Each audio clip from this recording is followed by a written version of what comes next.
صل على محمد وعلى آل محمد كما صليت على إبراهيم وعلى آل إبراهيم إنك حميد مجيد। আপনারা আমাকে এই ক্লাসটার মধ্যে চেয়ে থাকেন, ইনশাআল্লাহ আমি দোয়া করে ফুটিকেছি, ইনশাআল্লাহ দেখবেন এটার মধ্যে আপনাকে যে জিনগুলো ক্ষতি করে তারা এখানে আসা দেবে। মক্কালগণ আল্লাহর হুকুমে সুমাইয়া বিনতে জয়নব বেগমের উপরে যে সমস্ত জিন্নাতগুলা ক্ষতি করে বিশ্বের যেখানে থাকুক তাদেরকে পাকড়াও করে গ্লাসের মধ্যে হাজির করেন, উপস্থিত করুন।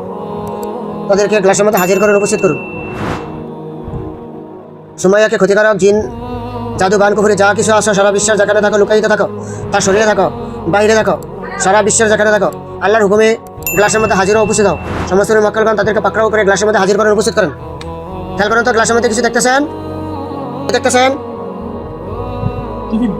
এই জন্য ভালো করে খেয়াল করেন। হ্যাঁ, স্পষ্ট সুরতে আসেন। যারা এই মেয়ের সাথে খারাপ সম্পর্ক করেন স্পষ্ট সুরতে আসেন।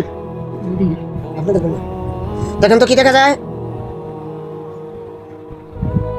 চেহারা দেখা যায়, কি জানি দেখা যেতেছে, বুঝবেন, অনুভব করতেছেন? আচ্ছা ঠিক আছে, অনুভব করলে ইনশাল্লাহ আশা করবো যা গোটা বলতেছি আল্লাহর মতো সত্যি, ঠিক আছে? অনুভূতির মধ্যে আসতেছে। আল্লাহ একটা চোখের সমস্যার কারণে দেখতে পাচ্ছেন না, ছুরির মতো অনুভব হইতেছে। দেখেন এই ছুরিটাই আপনার এটা ছুরি না মানুষ না সাপ না অন্য কিছু? খেয়াল করেন তো। আচ্ছা, এবার দেন পুতুলের রূপটাই দেখেন, খেয়াল করেন যে এই পুতুলটাই আপনার পুরো শরীরটা বডি। হ্যাঁ, এই পুতুলটার মধ্যে কি কি আছে আপনি খেয়াল করেন। আপনার অন্তরের মধ্যে থেকে আসবো কোন জায়গায় আপনার ফেরেক মেরে রাখছে, কোন জায়গায় কি মেরে রাখছে, পুরোপুরি খেয়াল করেন। হ্যাঁ, পুতুল আসতে বলতেছে, মুখে জোরে বলবেন। আচ্ছা দেখেন তো পুতুলটার মধ্যে কি কি আছে। আল্লাহ পুতুলের মধ্যে যা কিছু আছে তাকে ক্ষতি করার জন্য সবগুলো স্পষ্ট করে দেন। জাদু, বান, কুফরি, সুই, আলপিন, ছুরি, বিষাক্ত যা কিছু আছে সবগুলো তার চোখের সামনে স্পষ্ট করে দেন, ক্লিয়ার করে দেন। ভালো করে খেয়াল করেন। দেখি না কিন্তু অনুভব হচ্ছে যে এর মধ্যে সব মানে শরীরের মধ্যে মনে অনেক কিছু আছে। হ্যাঁ, অনুভবের মধ্যে কি দেখতেছেন এটা বলেন। এর মধ্যে হয়তো বা জ্বরের মধ্যে কিছু আছে। হয়তো বা একবার ক্লিয়ার করেন, একবার আপনি জ্বরের স্পষ্ট চাই দেখেন। জ্বরের ভিতরে যে ডিম্বাশয় আছে, খেয়াল করেন যে আপনার জ্বরের ভিতরে যে ডিম্বাশয় আছে, ডিম্বাশয়ের এই মাথার মুখের মধ্যে একটা কিছু বসে আছে, খেয়াল করে দেখেন। বুঝে দিলাম, মনে হয় কি আছে এটা খেয়াল করেন তো। বলেন যে আল্লাহ যে জিনিসটা আমার জ্বরের ভিতরে আছে ওইটা আমার খেয়ালের মধ্যে আনিয়ে দেন। এটা জিন হোক, মানুষ হোক, তাবিজ হোক বা কিছু যা কিছু হয়। জিন, পুরুষ, তার শরীরে কাপড় আছে নাকি নাই? উলঙ্গ। এই জিনটা আপনার সাথে সহবাস করে, তার যে পুরুষাঙ্গ, এই পুরুষাঙ্গটার মধ্যে ফিন বসা আছে, ফিন বা ছুরি। জিজ্ঞাসা করেন তো যে তুমি আমাকে কেন এরকম কষ্ট দিতেছ? তুমি আমাকে এরকম কষ্ট দিতেছ কেন? আমি কি ক্ষতি করছি তোমার? আমি কি ক্ষতি করছি তোমার? কি বলছে? লোক দ্বারা করাইছে। লোকটাকে আপনার রক্তের আত্মীয় নাকি রক্তের আত্মীয় ছাড়া? খেয়াল করেন তো, রক্তের আত্মীয়। কত বছর হয়েছে জিজ্ঞাসা করেন তো যে আপনি কত বছর আমার এই জ্বরের ভিতরে বসবাস করতেছেন? আপনি কত বছর আমার জ্বরের ভিতরে বসবাস করতেছেন? 16 সাল থেকে। আপনার এই পুরো হয়েছে কেন জিজ্ঞাসা করেন তো। আপনার পুরো সম্পর্ক ভিতরে চলে গেছে কেন? চালানি দিয়ে দিছে কেন? চালানি দিয়ে দিছে কারণে। আচ্ছা ঠিক আছে, অনেক ক্ষত হয়েছে। হ্যাঁ, আচ্ছা জ্বরের মুখের থেকে বাইরের দিকটা দেখেন তো, দেখানো সমস্যা আছে? দেখেন তো যেটা যে মনে হয় যে আপনার দুইটা জ্বরের একসাথে মিলে যেতেছে, মানে শিলির মতন, এটা দেখেন তো, দেখা যায়নি? এটা শিলি নাকি কোনো কিছু?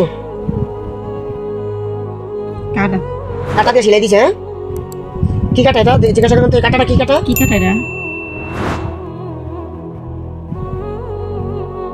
কাটা না কাটা কোনটা? কাটা। দেখেন তো আপনি কাটাটা চিনেনি? বড়ি কাটা, মন্দার কাটা বা বেত কাটা নাকি কাটাটা নাকি কাটা? ছুরি দিয়ে কাটা। ছুরি দিয়ে কাটা বলে তোমার মধ্যে প্রস্তাব করা কি তুমি করো? কি কারণে প্রস্তাব হয়? স্পষ্ট ক্লিয়ার বলেন। খেয়াল করেন এবার কি কইছে, এটা কি বেশি সহবাস করার কারণে নাকি না অন্য কিছু? বলছিলাম অনেক বেশি এটা সহবাস করে এই কারণে আপনার এই প্রস্তাব হয়ে যায়। আমি কইতে পারি না, মানে বুঝি না। এর সাথে কতজন আছে? কি বলছে? অনেকজন। সবাই সহবাস করে নাকি না একজনই করে? সবাই সহবাস করে না একজনই করে। সবাই একের পর এক না ভাঙ্গি, ব্লাড অনেক কম ভাঙ্গি। এই ব্লাডগুলো এর খাইয়া ফেলায় অনেক কম ভাঙ্গি ব্লাড। এত কম কোনো মেয়ে ব্লাড ভাঙ্গি না। ঘন্টা অনবরত ব্যথা হয়।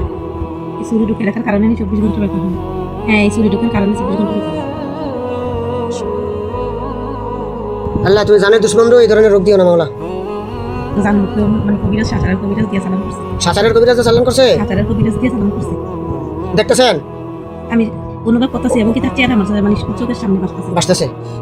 আচ্ছা করাইছে কে কবিরাজ সাঁতারের লোকটা কে, মানে কে করাইছে? হ্যাঁ, ওই সূত্র আমি কইরা সাদিয়ার কাজটা যখন করাইছে তখন আমার আগে করাইছে, সাদিয়া করাইছে। আচ্ছা আচ্ছা আচ্ছা বুঝছি। স্পষ্ট দেখা যায়, ক্লিয়ার বোঝাছেন? জিয়ান ওগো দুজনেই করাইছে না ওগো তিনলে আর মাই জিজ্ঞাসা করো তো শুধু কি আপনারা করেছেন আর অন্য জনেরও আছে? মারে বাবা আমার বাপেরও সমস্যা করে রাখছে, আমার ভাইয়েরও সমস্যা করে রাখছে, আমার ছোট বোনেরও সমস্যা করে রাখছে। সবাই ঠিক করণ লাগবে, নাইলে আরো ক্ষতি হইব, আরো সমস্যা হইব, অনেক সমস্যা হইব, একটার পর একটা বিপদ হইব, একটার পর একটা সমস্যা হইব, কোনো কিছু করণ যেত না। যদি এখন সবাই ঠিক না করে তাহলে অনেক সমস্যা হইব। যদি ভবিষ্যতে আমার বিয়া টিয়া দিয়ে ফলরও অনেক কিছু করবো, অনেক সমস্যা হইব। ইনশাআল্লাহ ছেলেরা কিছু করতে পারতো না, আমাদের কাছে যেটা আসছেন আমরা কোরআনী নূরে চিকিৎসা করি। এবং কি আমার আগের সম্পর্কটা যে ভাঙছে ওই জানুয়ে এই সম্পর্কটা ভাঙছে, এবং কি তারও এরকম কিছু করছে যেমন সে এখানে না থেকে অন্যদিকে যাইতে বাধ্য হয়, কিন্তু সে চেষ্টা করছে কিন্তু কোনো কিছু করার কারণে সে আসতে পারে নাই। অনেক চেষ্টা করছে কিন্তু সে এখন অনেক চেষ্টা করে কিন্তু আসতে পারতো না কোনোদিন। এরকম কিছু করছে যেমন সে জীবনেও না আসতে পারে, কিন্তু এখনো সে চেষ্টা করছে, বিচ্ছেদের জাদু করছে, এখনো চেষ্টা করতেছে, এখনো চেষ্টা করে, কিন্তু এরকম কিছু করছে যেমন সে কখনো না খেতে পারে, কিন্তু সেই যন্ত্রণা এখন অনেক দুঃখ। এই বউটাও খায় নাই কিন্তু গেছে গা, কিন্তু এমন কিছু করছে যেমন সে বিয়া টিয়া না করতে পারে, বিয়ে করলে বউ যেত জায়গা এর শারীরিক সমস্যা মানে এরকম কিছু করছে যেমন এর যৌন শক্তি যেমন না থাকে, যেমন এরকম কারণে হের বউ এর কাছে না থাকে, মানে স্বামী স্ত্রী মেলামেশা হেক করতে পারতো না, করার মধ্যে এরকম কিছুই মানে কোনো ফিলিংস আসতো না। যেমন হে বিয়ে করতে পারবো সারা জীবন লাইফটা শেষ করে দিয়েছে, কোনোদিনও হ্যাঁ সংসার মানে বাচ্চা কাচ্চা হইতো না, এর কোনো মানে কোনো এর বাচ্চা কাচ্চা হইতো না, এর কোনো সংসার হইতো না, সে সারা জীবন নিশ্চয় একা থাকবো। কিন্তু ওরা এরকম কাজ করছে যেমন তার কোনো কিছু না হয়, কিন্তু এগুলাও করছে। এর মানে বউটাও না থাকে, বাচ্চা আচ্ছা দেখেন তো অনেক ক্ষতি করে রাখছে। যেহেতু সারা জীবন আমার লোক অশান্তি করে, আমার আগে করছে হয়তো আমার আগে করছে, কিন্তু এখন আমারে করে নাই, আমারে করছে করার পরে তো আমার চিকিৎসা হয়ে থাকা একটা পর একটা মানে কিছু করতে পারে না, এর লেগে আমারটা বাদ দিচ্ছে, মানে আমার লোকের সূত্র আমি দইরা আমাকে সাইড ভাই বোনদের ক্ষতি করছে। এরপরে আমার আব্বারও সমস্যা করে রাখছে, যেমন আমার আব্বা সারা বছর মৃত্যুর আগ পর্যন্ত আমার মামলাকে অশান্তি করে, এরপরে মৃত্যুর আগ পর্যন্ত আমার মামলাকে শুধু অশান্তি ঝগড়া জাতি করে, কোনো কথা মতো এত মনোযোগ দিয়ে না শুনে, কোনো কিছু নাইয়া করে, এরপরে মানে অবিশ্বাস করে, গালাগালি করে। কিন্তু আমার আব্বা এমন না, আমার আব্বার মন মানসিকতা অনেক ভালো, কিন্তু মানে জাদু দ্বারা অনেক কিছু দ্বারা আমার আব্বারে ক্ষতি করে রাখছে। বলেন পুতুলের সারা শরীরে ফেরেক আছে, ফেরেক না ফিন না সুই? ছুরির মতো সুরির মতো ফেরেক। আচ্ছা ছুরির মতো ফেরেক মারছে, ছুরি আকার। তোকে সবার হতো না, একজন একটু ভালো এই কবিরাজ মানে 16 বছর কত বছর আগে 1.5 লাখ টাকা দিছে, 16 সালে 1.5 লাখ টাকা দিছে ক্ষতি করার জন্য আপনাদেরকে। হ্যাঁ 16 সালে দিছে, কিন্তু হ্যাঁ একা এই টাকাটা দেয় নাই, সবার থেকে লইয়া হ্যাঁ মিছা কথা কইয়া লইছে, মানে শুধু মানে মিছা কথা কইয়া হ্যাঁ অসুস্থ এই